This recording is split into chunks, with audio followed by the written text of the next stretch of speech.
Hello everyone, this is Jura from Kanen Coffee, and today we have a Jura Espresso F7 with us in the shop. And it came in for a few issues, one being that the machine was leaking on the counter, and secondly, that the machine was just used a lot, normal wear and tear on the machine, so it just needed to tune up.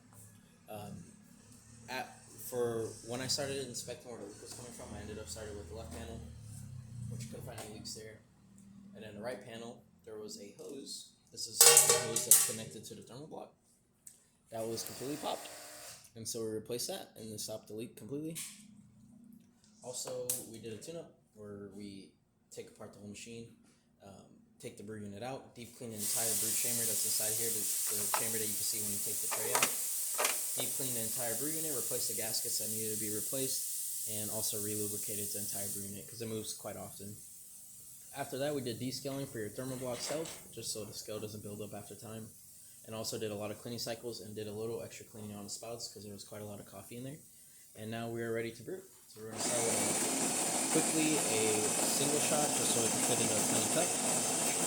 We are using the coffee that was brought to us with the machine, so it might not come out as fresh, but we're just making sure that water's flowing and that you're getting a shot out of your machine. This should be 1 ounce.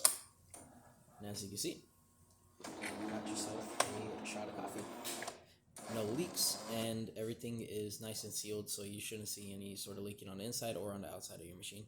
And that's about it for this repair. If you like this video or any of our other repairs on our channel, leave a like, subscribe, and hit the bell. Thanks for watching.